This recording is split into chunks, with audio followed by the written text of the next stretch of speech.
Nazi ने सुल्तान सलाउद्दीन अयूबी के पास आकर कहा, अमीर मिस्र का इकबाल हूँ। इस लड़की का नाम ज़िकू है, इसमें ने आपकी हातर इस्कंदरिया से बुलवाया है। ये पेशावर रक़िस्सा ने ये तवाइफ भी ने अस्को रक़्स से प्यार है, शौकिया नाचती है, किसी महफिल में ने जाती में इसके बाप को जानता एविन साहिल पर मछलियों का कारोबार करता है। ये लड़की आपकी अकीदतमंद है, आपको पैगंबर मानती है। मैं इत्तेफाक से इसके घर उसके बाप से मिलने गया तो इस लड़की ने इस्तिदा की के सुना है सुल्तान सलाउद्दीन अयूबी अमीर मिस्र बनकर आए हैं।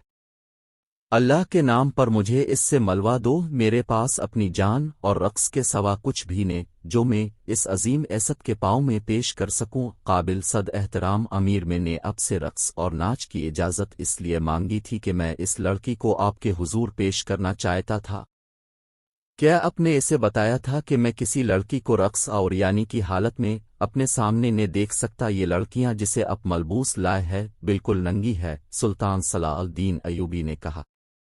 आली मकाम मैंने बताया था कि अमीर मिस्र रक़्स को नापसंद करते हैं, लेकिन ये कहती थी कि अमीर मिस्र मेरा रक़्स पसंद करेंगे क्योंकि इसमें गुनाह की दावत ने ये एक बाइस्मत लड़की का रक़्स होगा। मैं अयूबी के हुजूर अपना जिस्म ने अपना रक़्स पेश करूंगी। अगर मैं मर्द होती तो सुल्तान की जान की हिफाजत के लिए मुहाफिज दस्ते में शाम हो जाती। नाजी ने खसियाना होकर कहा, अब क्या कहना चाहती है? इस लड़की को अपने पास बिलाकर हिराज तहसीन पेश करो कि तुम एजारोहे लोगों के सामने अपना जिस्म नंगा करके बहुत अच्छा नाचती हो।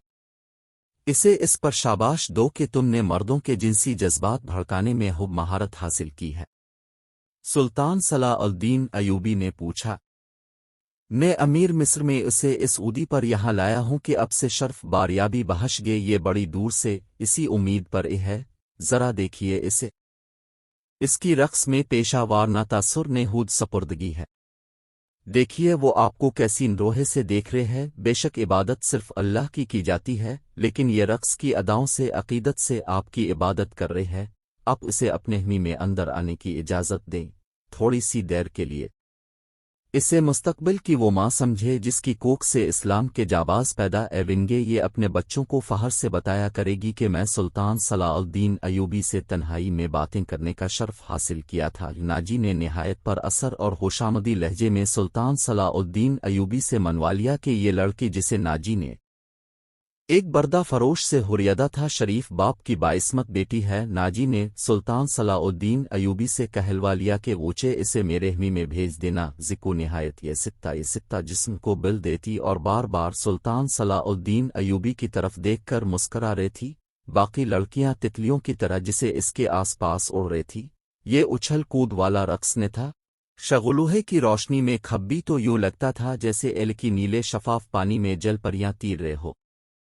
चांदनी का अपना एक तासुर था। सुल्तान सलाउद्दीन अयूबी के मुतालक कवि ने बता सकता था कि वो बैठकर किया सोच रहे था। नाजी के सपाही जो शराब पीकर एनिगामा कर रही थे वो भी जैसे मर गए थे।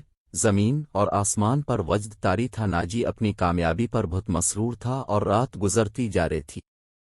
निस्फ शब के बाद सुल्तान सलाउद्दीन अयूबी अपने हमी में दीहल एवा जो नाजी ने नस्ब क्या था अंदर उसने इलीन बिछा दिए थे। पलंग पर चीते की काल की मानिंद पलंग पोश था। फानूस जो रखवाया था इसकी एलक नीली रोशनी सहर की शफाफ चांदनी की मानिंद थी और अंदर की फिजा तरबीज थी। मी के अंदर रेशमी पर्दे आवेज़ा थे। नाजी सुल्तान सलाउद्दीन अयूबी के साथ मी में अंदर गया और कहा, उसे जरा सी देर के लिए भेज दो, मैं वदा हलाफ से बहुत डरता हूँ, भेज दो। सुल्तान सलाउद्दीन अयूबी ने कहा और नाजी एरन की तरह चौकड़ियां भरता हमी से बाहर गया।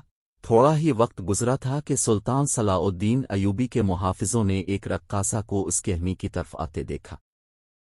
मी की हर तरफ मशगल रोशन थी। रोशनी का ये इंतज़ाम अली बिन सुफियान ने कराया था कि रात के वक्त मुहाफिज ग्रुपेश में अच्छी तरह से देख सके रक्कासा रैब, तो उन्होंने इसे पहचान लिया। उन्होंने इसे रक्स में देखा था। ये वे लड़की थी जो टोकरे में से निकली थी। वो ज़ख्वी थी, वो रक्स में लिबास में थी। ये लिबास तौबा शिकन था। मुहाफिजों के कमांडरों ने इसे रोक लिया। ज़िको ने बताया कि उसे अमीर मिस्र ने बुलवाया है। कमांडर ने इसे बताया कि ये इन अमीरों में से ने कि ये तुम जैसी फाहिशा लड़कियों के साथ रातें गुजारे, अब उनसे पूछ ले मैं बन बिले आने की जुर्रत ने कर सकती। इनका बुलावा तुमको किसने दिया? कमांडर ने पूछा।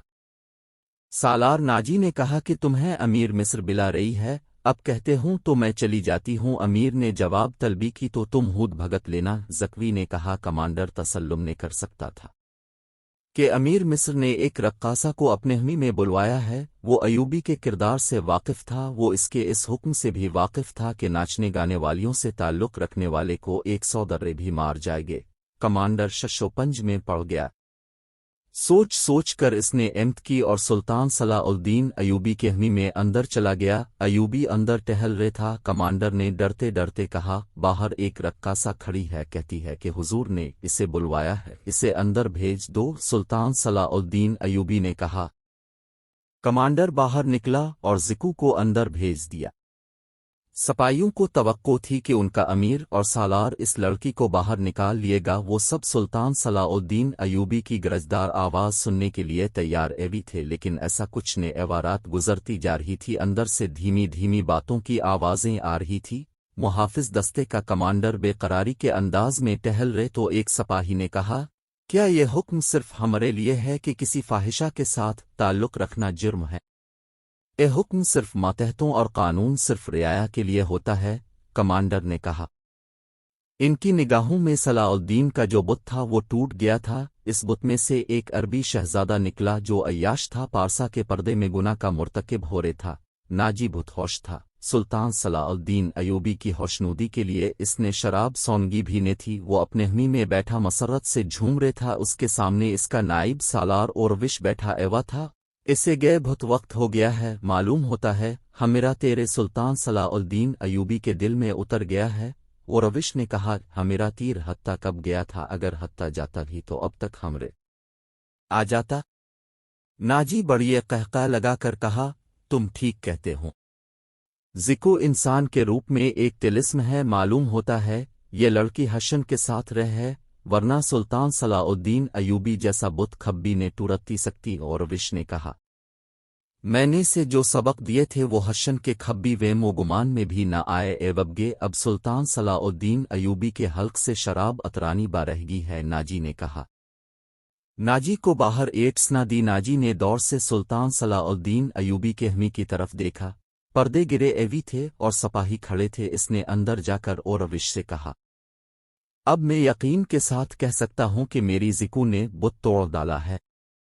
رات کا آخری پہر تھا جب زکو سلطان صلاح الدین ایوبی کے حمی سے باہر نکلی۔ ناجی کے حمی میں جانے کے بجے وہ دوسری طرف چلی گئی۔ راستے میں ایک آدمی کھڑا تھا جو سر سے پاؤں تک ایک ہی لبادے میں چھپا ہوا تھا۔ اس نے دھیمی سی آواز میں زکو کو پکارا، وہ اس آدمی کے پاس چلی گئی، وہ اس کو حمی میں لیے گیا۔ بہت دیر بعد وہ اس حمی سے نکلی اور ناجی کے حمی کا کیا۔ ناجی اس وقت تک جاگ رہے تھا اور کئی بار سلطان صلاح الدین ایوبی کے حمی کی طرف بائیں نکل کر دیکھ چکا تھا کہ زکو نے سلطان صلاح الدین ایوبی کو پھانس لیا ہے اور اسے آسمان کی بلندیوں سے گھسیٹ کر ناجی کی پسنت زینت میں لے۔